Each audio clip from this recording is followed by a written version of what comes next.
the death toll actually went up from 2019 to 2022, and the life expectancy actually went down. So people were dying. In fact, for us in the United States, we've had these issues with veterans. We can't get the veterans treated, the people who fought for the United States symbol of freedom. And it's so sad because there's 6,500 patients who are treated, but 418,000 veterans need treatment and they can't get it. And so they commit suicide and have drug overdoses in the parking lot of the VA hospitals. And believe it or not, 44 people die a day.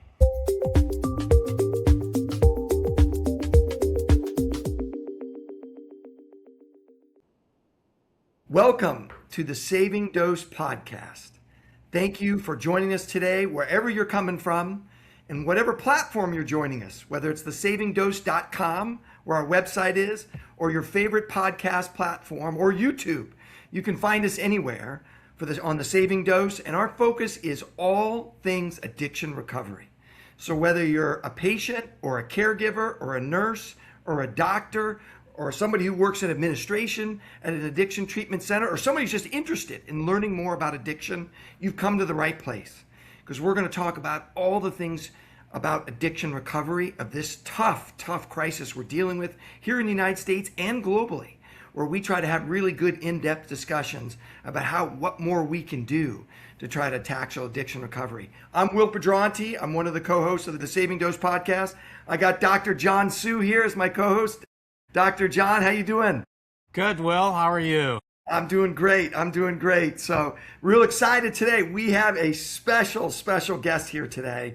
Very excited. We are going global. We are going down under. We've got a clinician joining us here today to talk to us about chronic pain management and addiction recovery. This is going to be a tremendous episode. So dial in, get seated, get ready to listen, because this is going to be a great discussion. I want to introduce you to Kevin James. He is from Australia. He's a clinician, a retired now, registered nurse, and himself dealt with chronic pain for many years before he, in the last number of years, got into advocacy, try to help people that are dealing with this drug zone addiction recovery. So really excited to get this thing started. I want to start off by Kevin. Welcome. Thank you so much for being here on the podcast. John and I are really excited to talk to you today about chronic pain management and addiction recovery and what's going on down in Australia. We'd love to start it off. Our listeners just want to get to know you. So if you don't mind, just introduce yourself, and we'd love to talk about your background, where you're from, hear more of your accent, which people are excited to hear about, where you're from in Australia, how you got into nursing, what you practice, how you got your chronic pain, how you've been how it's treated that, and advocacy. So we'd love to just get that background before we dive in with some exciting questions and conversation. Welcome. Yes, and thank you, Will and John, for having me on your program. And I'll try and dial down my Aussie accent just a little bit. But yes, I am from the land down under. I'm on the East Coast in a capital city called Brisbane in the state of Queensland. We have 6 states and 2 territories in Australia. And at the moment it's winter time, but it's a nice mild 11 or 12 degrees. We're reasonably tropical in the state of Queensland, and we don't get a lot of sub-zero temperatures. Currently, I'm 62 years of age, and as Will said, I'm a retired or medically retired registered nurse, and I began my training as a registered nurse fairly late in life, at the age of 25 or 26. And it was due to family influences, and probably because I'd been a volunteer worker for many years in a first aid organisation, a training organisation called St. John Ambulance. I'm not sure whether they're very big in America, but they're all over the Commonwealth countries and started in Great Britain. So I became a nurse in 1989, or started my training, finished it in 1992. I didn't have chronic pain at the time, but it developed perhaps due to an injury I suffered while I was a registered nurse, because as you're probably well aware, nurses, at least 35 years ago, there was a lot of lifting to be done, and unfortunately we didn't have a lot of help in those days with hydraulic beds and lifts and all those sorts of things, so it was a lot of manual labour, and I developed a musculoskeletal lower back injury and probably a prolapsed disc at the time, which I worked through. But after many, many years, I found that I could no longer work in that industry. My focus wasn't particularly with addiction recovery as a registered nurse. As I mentioned to John in my email, I've actually been a nurse involved in all departments: emergency, surgery, neurosurgery, and a lot of general medical issues with older people who end up in hospital. So I also have an interest in aged care, and I'm involved with a very small not-for-profit, as well as my chronic pain advocacy. I deal with social isolation and loneliness in aged care for men. That's another topic which I'll get into maybe, but in Australia only 10% of our nursing home residents are males, and they need a lot of extra support. But as far as nursing and my chronic pain story goes, I've always had a little bit of lower back pain, which developed into quite a serious incident in 2009, where I couldn't get out of bed. And that's when the journey began, and the chronic pain began to be 24/7. So I deal with a situation with neuropathic pain and some musculoskeletal pain, which is present every day. And that's quite difficult to explain to people who don't have chronic pain, who don't understand, or who may have a post-operative procedure and they say, oh yeah, I've had chronic pain before. I had a broken ankle and I was fine in 2 weeks. And it's very difficult to explain to them that the mental strength you require to deal with chronic pain is a lot different to the horizon you see in 2 weeks' time when you know all the tissue damage will be healed. But my chronic pain journey was quite rough initially, mental health, and I had to learn a lot of techniques with regard to what the buzzwords are these days, or the three-letter acronyms. We have ACT, CBT, PRT, pain reprocessing therapy, and I've worked extensively on my mental health in the last 10 years, and that's how I got involved with chronic pain advocacy, because I know that a lot of people struggle in those initial stages and they may not have any support. I've got good family support from my lovely wife and all my other friends who understand my condition, but it's very difficult to get into that right headspace when you're first starting that whole hard, difficult, complicated, lonely journey. So thanks for that question, Will. Yeah. Thank you. Thank you. No, thanks for being on here, James. And thanks for everything you're doing, first off. The advocacy you're doing, the efforts you're doing on behalf of chronic pain patients, which is a struggle every day. And a struggle why, unfortunately, we have a lot of suicide around the world because of people can't get a hold of their chronic pain and the challenges, though. So thank you so much for doing. I'm excited about our conversation here today. Hey, listen, I'll let Dr. Hsu here's England to jump in and ask some questions to get this conversation started. So, Doctor, get us kicked off here in the conversation. Well, Kevin, thank you for being on the podcast. I really appreciate it. Thank you, John. Well, one of the biggest things about chronic pain patients is that, they take opioids for a number of years, and many develop opioid use disorder. So is opioid use disorder, OUD, what you call it in Australia? Yes, we would call it opioid use disorder, and it's quite common in some areas where opioids may be used recreationally and not medically.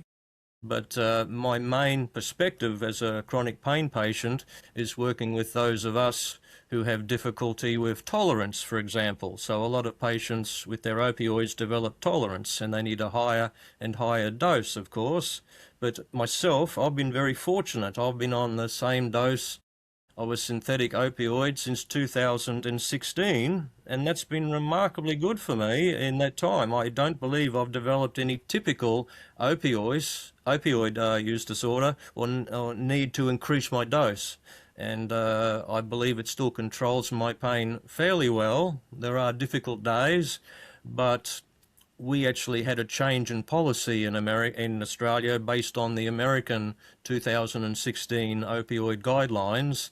We tended to follow what happened in America at that stage, and there were policies brought out by what we call our federal TGA, which stands for the Therapeutic Goods Administration. If I were to compare that, that would be similar to your FDA or DEA.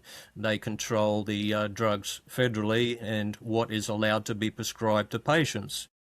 And on a state-based level, as I mentioned, we have 6 states and 2 territories, and they each then develop their own state policies, which means our general practitioners, which you would call, I believe, PCPs or primary care practitioners, we call them GPs here, they need to get a state license or authority to prescribe.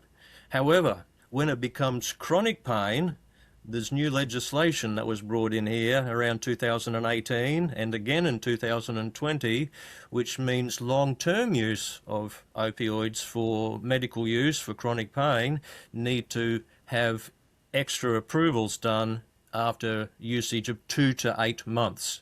It's actually quite complicated in America, as I understand it. You've got many more states than we have, and the interpretation based on our federal legislation then can get slightly lost when it's spread out across all the other states. They're recommendations, but sometimes they're taken as compulsory factors, and different time frames are put in place as to how long you can have your opioids for medical care for pain. It's generally 28 days now, which came in, as I said, around 2018, and then new legislation we had came in June 2020, which said that we've now got to go to our primary care physician or GP every 28 days, face to face.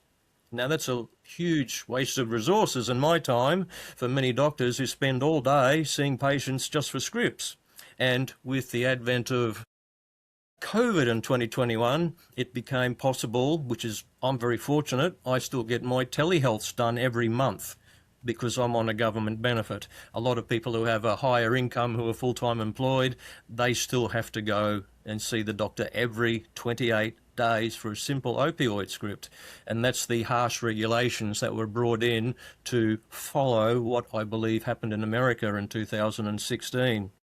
If I may just add to that slightly, I am aware that the American situation, they modified their CDC guidelines, opioid prescribing guidelines in 2022. 6 years after the initial opioid crisis developed in America. However, a lot of the damage, I'm in daily contact with many American chronic pain advocates, and I've heard that many people were tapered or unnecessarily removed from their opioids because they took your opioid guidelines in 2016 as concrete policy. Taper, reduce, take them off, which I believe we've followed too much in Australia, and oversight has become quite difficult. I'm fortunate. I get my opioids every I'm able to get a 3-monthly script or a script with 2 repeats. But not everybody's so fortunate in Australia with regard to chronic pain in that respect. And I know many, many patients in Australia who have been force tapered, who have been tapered.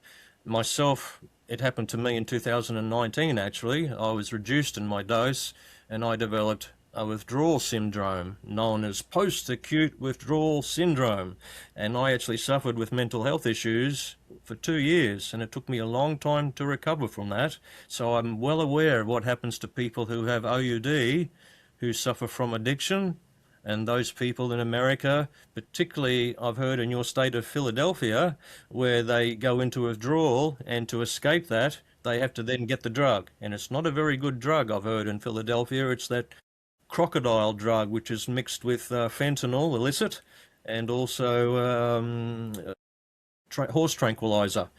Fortunately, we don't have that situation in Australia. It's very rare for a patient in Australia to overdose on illicit fentanyl. We're lucky geographically in that respect. We don't have horse tranquilizer either. Really, that's kind of surprising because you guys are very close to China, right? And Yes. a lot of the precursors for fentanyl are made in China. And I think right now there's more people on GLP-1s than fentanyl in Australia. And a lot of the illicit drug manufacturers in China are going to making the peptide for GLP-1s instead of fentanyl now.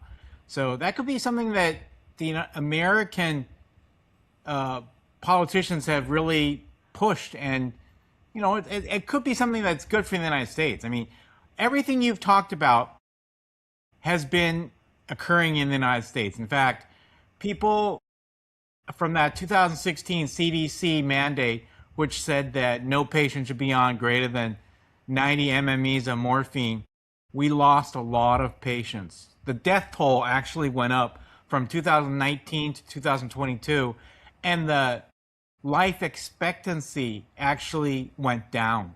So people were dying. In fact, for us in the United States, we've had these issues with veterans. We can't get the veterans treated, the people who fought for the United States symbol of freedom. And it's so sad because there's 6,500 patients who are treated, but 418,000 veterans need treatment, and they can't get it, and so they commit suicide and have drug overdoses in the parking lot of the VA hospitals. And believe it or not, 44 people die a day. Do the people in Australia have the same issue with veterans? Not specifically with regard to pain control. If I were to mention veterans, I would just put them into the general population across the board. All of our chronic pain population have issues with access to opioids for medical care these days. I've actually done a lot of research on this, and as I mentioned, spoken to some other advocates in America, and I'm aware of the huge increase in overdose deaths in America from 2016 onwards, when that legislation took toll. And I've read that up to 80,000, 100,000 people a couple of years after that introduction was what your national toll was in opioid deaths. And I've also read that your CDC, Centre for Disease Control, we don't have one of those, stated that most of them were for prescription opioids. But I have a feeling there's a little bit of a fight back on that from chronic pain patients and people like yourself who know that 90% of that was from illicit fentanyl. So in Australia, as I said, we have very rarely find illicit fentanyl in people's bloodstream. And it does happen, but we just don't have the import from China of that situation. Most of our fentanyl deaths, and we don't have that many, is due to diverted prescription opioids, stolen prescription opioids. So they're using the legal form, shall we say, illegally. So we do have an opioid problem in Australia, but it's not proportionately anywhere near the death toll in America, purely because of that illicit fentanyl influx and perhaps different state rules that you have. I don't know the scenario there whether different states are better than others. We've had 1.1 million opioid overdose deaths since 1999. And, Wow. That's a huge amount. And, it's cost the country this year $2.7 trillion. Trillion, not billion, trillion. That's And, a lot. it's amazing because the drugs are not that expensive. And Yep. they're in the hundreds of dollars, whereas the amount we're spending for the treatment of patients with OUD is in the trillions. What do you guys spend in Australia for opioid use disorder treatment? Because you guys have a socialized medical system, right? What? Just repeat that word again. You guys have a socialized medical system. Everyone in Australia gets free healthcare? Well, no, not free healthcare per se. What I will say is I can talk with some knowledge of my own state of Queensland. We actually have a public health system here, so you are correct in that respect, but I'm uncertain as to our other states. I believe it's private health there, but we have government subsidies and also other medical clinics for purely addiction purposes. Our GPs, as I said, and other drug clinics, if they do extra training, our GPs are allowed to prescribe buprenorphine and methadone. Our typical general practitioner may not have the extra qualification, but it's all devolved onto the power of the primary care physician in Australia. So yes, everybody that needs OUD treatment in Australia can get it, but there are gaps and shortfalls, obviously. But you're right, it's the benefit for the benefit of the GPs to give it to the patients. I don't know the system in America very well, but I believe it's quite different. It is. I mean, you know, the medications for opioid use disorder treatment can reduce opioid overdose deaths by greater than 50%. But 75% of people who have opioid use disorder in the US can't get treatment, both in medications and also, you mentioned earlier, the mental treatment, ACT, CBT, PCT, contingency management. We're not getting treatment. We're just sort of watching people overdose. And it's costing our country a tremendous amount. You mentioned earlier about Philadelphia, and those other drugs. We've had a decrease in the overdose deaths recently because the illicit drug supply is now cutting it with horse tranquilizer, tranq or xylazine. They're using netazines. They're using gas station heroin, kratom. They're also using a new drug called dexamethasone, which actually it's really quite strong in giving you a very negative withdrawal symptom. And actually, I heard, lately in the last 2 years, there's a very strong tricyclic antidepressant that if you take in very high doses, gives you a small high. In fact, there's a drug that we use to treat diarrhea. And that drug is a small opioid as well. And many people, they take a lot of opioid, they take a lot of this anti-diarrheal medication to get that opioid high. I mean, they're plugged up, but they're high.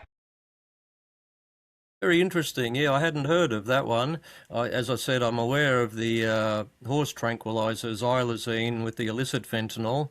And in terms of treatment here, I think we're ahead of America in terms of OUD treatment, because my understanding is the US restricts methadone dispensing to very regulated, specialized clinics rather than your primary healthcare system at the grassroots level.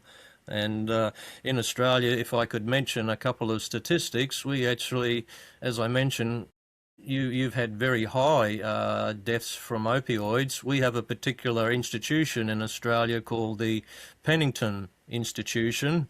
They're a private or government subsidised research place, and they do a lot of research on all overdoses, but they also put out a report on opioids. There's a new one coming out in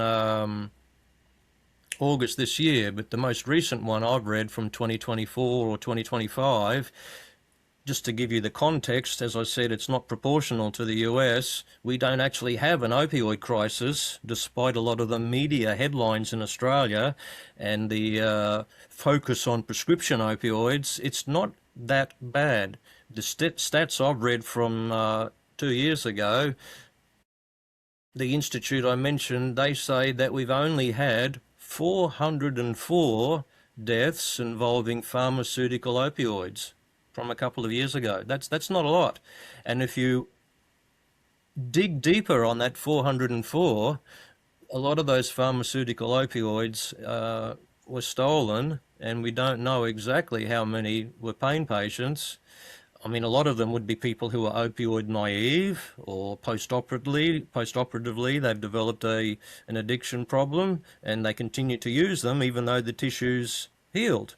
And I believe we call that chronic primary pain, where it's perhaps more psychosomatic or developed in the mind. And that's the issue. Neuroplasticity sometimes has to be addressed. And in fact, polypharmacy is the biggest problem in Australia. I actually dug a lot deeper, and in that particular year in Australia that I mentioned, 2024 was when the report came out, there was something like 48 overdoses in Australia across the board from prescription opioids only. Once we add in the other polypharmacy, it's not that big. We have 48 in one day in one city. There you go. Well, we have 48 or 50. If you average it over the last 5 years, it's about 50 a year. Ours was actually going up for a little bit after 2018-20, and I believe ours may come down soon if they address the problem with chronic pain patients, because, as you mentioned, the suicide rate from chronic pain in America is terribly high, and OUD pain patients. And I've read in research a couple of years ago, which shocked me, that in America it's something like second, the overdose or suicide rate, to mental health as a disease. And that shocked me because I believe it was number 8 or number 9 years ago. We've had the same issue in Australia. I've actually read another report in Australia which tells me that our suicide rate in chronic pain patients and perhaps veterans has increased drastically too, but it's not second behind mental health, but it's still moving up. And I can only think that's because a lot of us have been denied our prescription opioids and we've had to refer to other illicit drugs or just despair. Do you think the reason why there's a minimal, I want to call it minimal, but a small number of opioids versus the United States is because the treatment access is better in Australia than it is in the United States? I mean, I'm not trying to say that the United States is bad, Yeah. but it just seems like what a huge difference. That would be my personal anecdote or story to you. I can only tell you what I know from the people I speak to online and elsewhere. And in the last 17 years since I've had chronic pain, I've literally met hundreds, if not thousands, of people online who have chronic pain. And of course, there's that overlap, but I believe you may be right. I don't have any statistics. I don't believe there are any statistics in Australia which tell us why we're more successful than America, but my observation would be we handle our people with opioid use disorder differently, and they're covered a lot better. But we do have issues with a lot of oversight, too much oversight on chronic pain patients who are caught in the crossfire, I believe, between the media hype and the anti-opioid bias that tends to be drummed up because of the fear. There's a lot of fear about opioids in America and in Australia because, as I said, we adopted your 2016 guidelines virtually word for word, but we haven't updated our opioid guidelines, and a lot of people here in Australia are just not aware that the major issue with your opioid crisis is illicit, not legal. People over here tend to think it's from legal opioids, but we don't have that problem, and it's such a low rate. Every death's a tragedy, but I believe we've been more successful and perhaps geographically lucky in that respect. Do you think that with opioid use disorder and patients with high dose opioids, like those patients with chronic pain or patients with cancer, people just are confused? Just because you're on a high dose of opioid, that doesn't mean you're an opioid use disorder OUD patient. It just means you're on a high dose. You know, if you look at the social cost of opioid use, it's not very high. You know, most patients, 70% of patients, actually stop prescription opioids after 20 days. There's a paper that came out in JAMA that talked about, you know, the number of people who use opioids greater than 90 days, which is acute pain transitioning to chronic pain, Yes. is very low in the 10 to 15%. But the problem is that there's many people who begin to divert, begin to like the feeling of using opioids, and people just have stigma against people who are on opioids. And to me, as a physician and as a person who understands what it means to treat patients who are hurting, because you need to treat patients with something for their physical ailment and something for their mental ailment as well. And it's very, very difficult in the United States to do that. People believe that you can just give a pill and their pain should go away. Yes. But they have a high degree of, I don't know, there's no better term than post-traumatic stress syndrome, PTSD, for pain. Yes, I agree with that. I've often used the word PTSD or medical PTSD because a lot of people, clinicians, the general public, the media in Australia, whenever you hear of overdoses with opioids, it's always a medical bottle of pills that you see. It's not actually a syringe or something else. There seems to be this undue focus on opioids, this stigma on prescriptions. And we also have, as I mentioned, a lot of problems with oversight. People have to go into their doctor every month. So every month or every 28 days, if you're going to your doctor, you've got to prove again to them that you don't have any addictive behaviours or OUD. And we get checked every 12 months. You've got to see a second physician every 12 months now that you're on this long-term opioids. And most of the people I know are not on a high dose anymore because, rather like the 2016 guidelines, I'll mention them again, the 90 MME you mentioned before, we've taken that on board in Australia. So to the best of my knowledge, most of the people I know, with few exceptions, have had to be force tapered, against their will quite often, to below 90 MME. They were very successful in managing their life and daily activities of living and working on, let's say, 100 or 110. But because they've been reduced by 10 or 20 MME, they've actually had to take part-time work. I know of someone who's had to give up their job and they're now bedridden at home purely because they've been reduced and they were tolerant or successful on that higher dose. I believe in Australia we should get rid of those 90 MME limits, and in some states they've taken it even further in Australia to 60 MME. I'm aware of one particular state where they've reduced the dose to 60 MME, and it's actually impossible to get opioids in that state for chronic non-cancer pain because that's been ruled out until you're perhaps over 70 or something like that. And it's just a crazy system where they interpret it differently in different states. They forget that our overarching legislation, the federal legislation we have from the TGA, it actually says opioids can be used as part of the management of chronic pain in circumstances where all other pharmacological and non-pharmacological treatments have been used and the poorly controlled pain is still needing treatment. But a lot of physicians have not read that exception or that extra phrase. They just see the recommendation at the top that says no opioids for chronic non-cancer pain, only for cancer pain. And I've always said, and I still don't understand, the difference between chronic non-cancer pain and cancer pain. And I know people who've had cancer in Australia who have recovered. They're in remission. And they've got chronic pain from another disorder or from the effects of the chemotherapy, and the doctor says, oh no, you could get them when you had cancer pain, but you can't have them now. It's actually non-cancer pain. So there's a lot of exceptions to the rule which I think should be made, and no one size fits all. I'm a believer in patient-centered care, and that should be done. And I'm not saying this doesn't happen across the board, but I know enough people who are in a small subset who don't get treated very well, and they're mostly chronic non-cancer pain patients.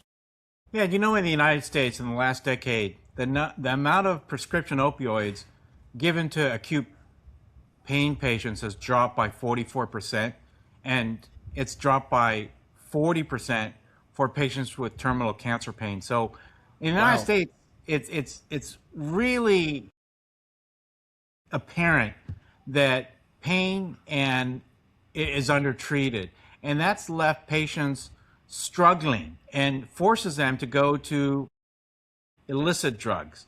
And you know, it's really disappointing because we're having all these policies made for the population that really ignore the individual. And when you do that, you know, many individuals will suffer. Yes, I totally agree, and I can see how that's happened. In fact, I read some research on the situation in America which indicated exactly what you've just said. I've forgotten the author now, or the magazine it came from, but the stat I read was that 40% prescriptions have dropped by 40% in America.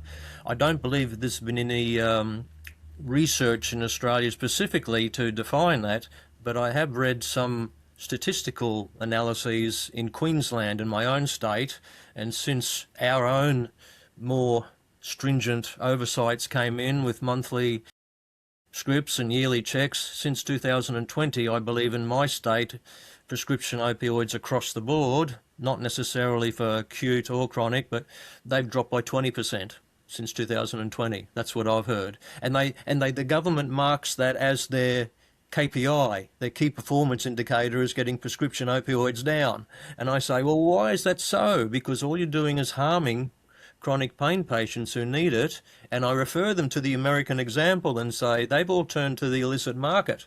We don't want that happening in Australia. I understand that people who have a genetic predisposition, I'll say the word properly, Kevin, or have a trauma in their past. There's a lot of research on trauma and how people develop addiction, but we need to know that chronic pain patients have already been successful for many years on their dose, and they often need a higher dose than an acute pain patient. So why do we have these MME limits of 90 or 60 or whatever it may be? It's very difficult to explain this to people unless they're actually dealing in the industry as you are in America and know what happens to people who don't get the care they need. You know, it's really interesting because I've done a lot of different things in my life. And one of the things that I did is I used to build fences, concrete fences. And if you have a concrete fence that's 6 foot high, you need to go down at least 3 feet. So that means that if a person is taking opioids for a number of years because they have cancer pain, you can't just stop the opioid because they're going to go into withdrawal. And that withdrawal can kill. And not only that is going to take years to taper off. Not just 2 months, not 3 months, but years. Because right now, many of the fentanyl that we see in jails is laced with dexmedetomidine. So that causes horrendous withdrawal. So in jail, they put these people who use drugs, illicit drugs, in jail, and they don't give them any medications to treat the withdrawal or the OUD.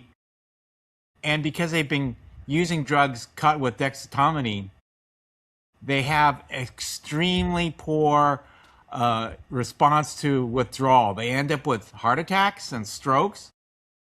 It's horrible the way we're treating people with pain, chronic pain, OUD. I really feel for these patients, and we really need to do something more. Yes, I've heard of that situation. I can't comment about our own corrective services, but I'm quite familiar with how serious the withdrawal syndrome can be when you're on a high dose, whether you've got cancer pain or non-cancer pain. To be suddenly removed from that, it's a long-acting opioid, and the withdrawals are horrible. And I can remember what happened to me 5 years ago with that post-acute withdrawal syndrome, and that was because my dose was reduced by 25%. And I'll say that was not successful for me because I was told at the time, oh, you'll just feel uncomfortable for a few days and then your body will acclimatise to your 25% dose. I hadn't studied up on that in those days. I'm now familiar that you should taper very, very slowly when it's a long-acting opioid, and it's very difficult. You should go down 10% every month, every 6 months, or every year for some people. And for me, that was the wrong solution. And I try to explain to people that you can die from withdrawal. They don't understand that.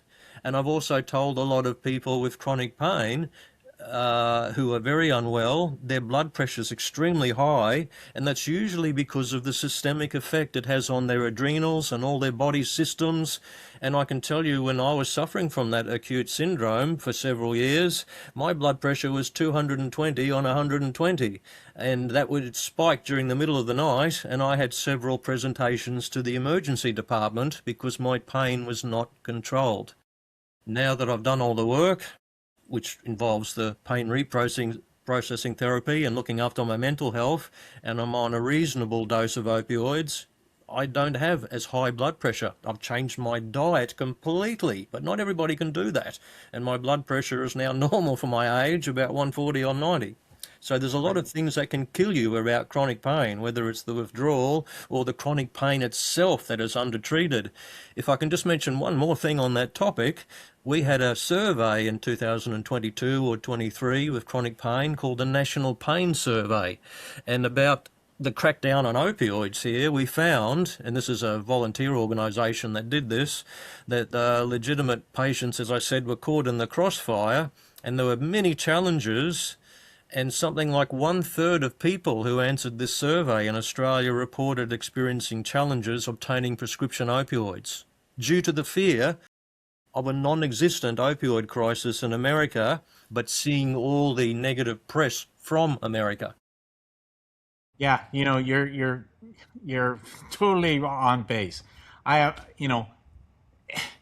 It's awful because there's a doctor in my city that got jailed for second-degree murder because there were a lot of opioids written for some patients, and some patients just took too many. I'm not blaming the patient, but when you are under the influence, you really can't control yourself. I mean, we don't drive our cars under the influence. We can't even text while we drive because our attention is on something else. I mean, in the United States, we have stigma. Is stigma really big in Australia? I wouldn't say it's to the degree it is in America, and again, I can only talk about my own personal experiences, but I'll tell you about a conversation I had with somebody recently, and I was talking to them about chronic pain.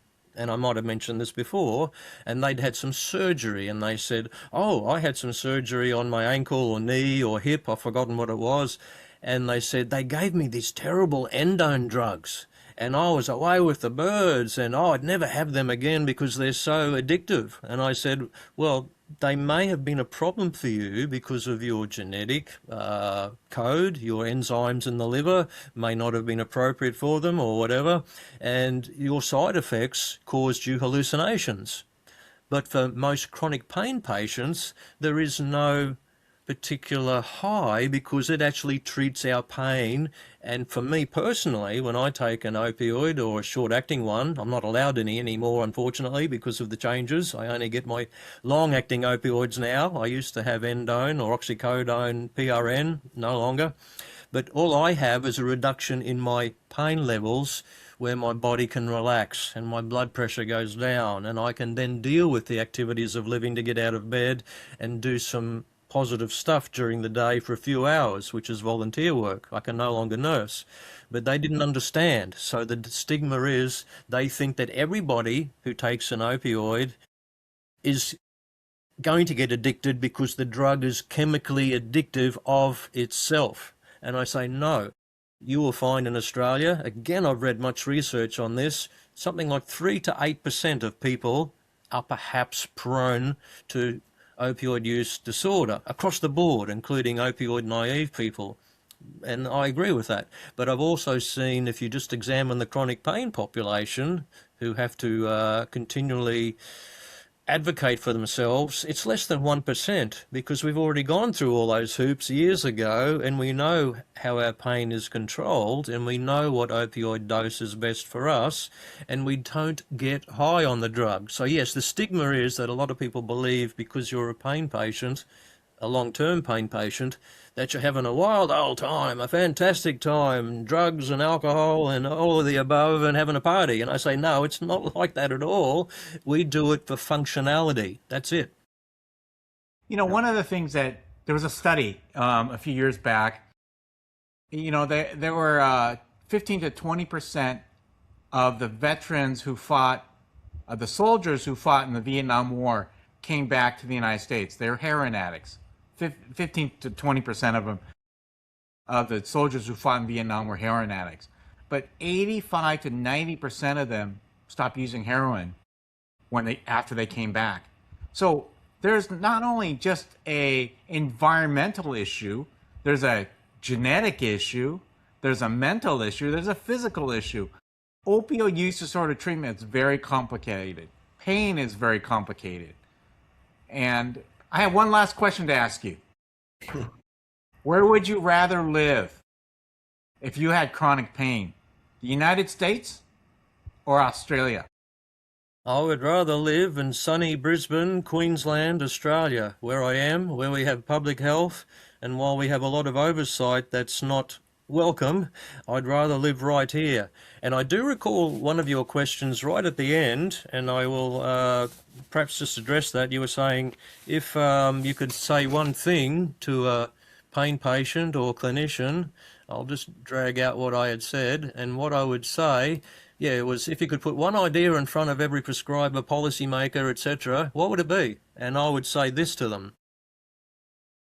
If a nociceptive or neuropathic cause of pain, chronic pain, can't be found, because we all know that x-rays and CT scans 60, 70, 90% of the time can't tell at the microscopic level what's going on with inflammatory processes or nociceptive processes, don't assume it's nociplastic. Don't assume it's all in the mind. Don't assume that by giving the person psychological exercises and pain reprocessing therapy that you've given them a 100% cure.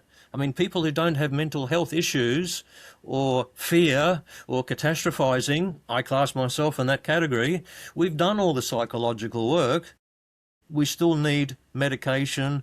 We still need to be treated as an individual. And that would be my message to everybody. Holistic care is the best care.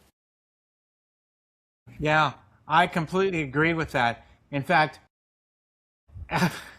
after a total knee surgery, where you break the bone and you put in metal into the knee, there's some people who advocate for just Tylenol for pain. And if we're going to just give Tylenol for pain, my grandmother can do that. You don't need me anymore. Right. I've heard of that in America, about these, I was reading it online the other day, about these knee operations and hip operations and these paracetamol-only hospitals. That just horrifies me, actually, and I don't believe we're that bad in Australia yet, but there is a lot of, as I mentioned, interest in getting people tapered off their post-operative drugs. And I believe in that. If they've healed, if the tissue's healed, sure, you need to have a course of action which is designed to help you psychologically get back to a normal life. But if you've got a disease process, a degenerative process, what we call secondary pain, you will still need, for some people, some pharmaceutical help. It's all part of the pie chart, all part of the overall pain management plan. And a lot of the time that's forgotten in the haste to get people off opioids because of this fear campaign we've inherited from America, sadly. So I wish your country all the best, and I wish you all the best. Yeah. Well, And thank you for joining us. yeah. Really Yeah, no, appreciate it. absolutely. I'm sorry, John. No, absolutely, Kevin. This has been great. I love this discussion between the two great clinicians in the chronic pain management space. Been very informative for me. I can tell you, as a non-clinician on this phone, big take-home for me was we need to better continue good treatment of chronic pain management. And there's obviously, as you guys know, a lot of factors that play in why somebody ends up, in addiction and addiction to opioid use disorder and having opioid use disorders. Lots of factors. You guys mentioned some PTSD and trauma and these kinds of other things, that could be. But one of them clearly is if that patient is not being properly treated and getting access to good treatment for chronic pain management. So that's the takeaway. I love that we focused on this, because that's hopefully what the message we want to get out there is: chronic pain is real and it needs to be treated that way. There needs to be access. Doctors need to have all the tools in their toolkit to be able to adequately treat somebody who's needing chronic pain management. And so I love that. I love that feedback and that message.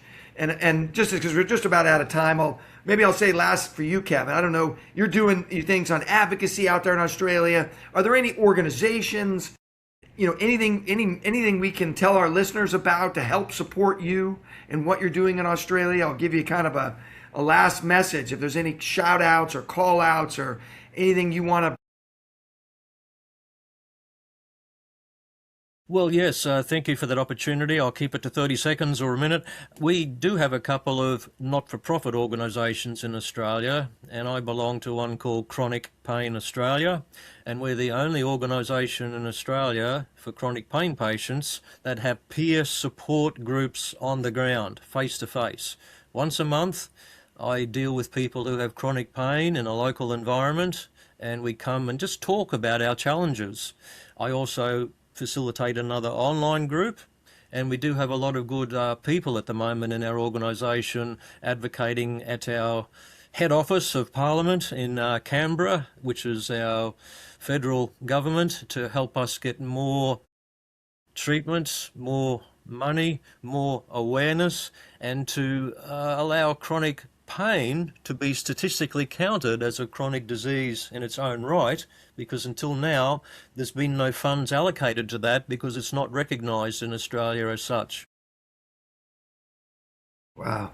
So again, just so we got our listeners understand, it's Chronic Pain Australia. Is that the name of the nonprofit? That's the name of the not-for-profit I'm associated with. I'm speaking on behalf of myself today, but Chronic Pain Australia is the not-for-profit which is helping people on the ground at the grassroots level and at the policy and research level in Australia. Awesome. Awesome. Well, thank you for that work. So if you're interested, if you're listening to us today, whether here in the United States or Australia or anywhere else in the world, and you're interested in trying to help, look that up. Search Chronic Pain Australia for the nonprofit, maybe ways that people can give or other ways to help support you. God bless you for doing that. Thank you so much for all that you're doing to support patients in chronic pain management. So, and again, I want to thank you, John. Thank you, Kevin, for this. It's been a great discussion. And thank you for the listeners listening today.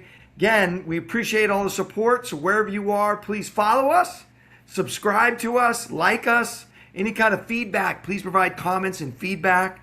That's always helpful for us. We read those comments and feedback as we continue to go out there. Thank you so much for following and listening to the Saving Dose podcast, and have a great day.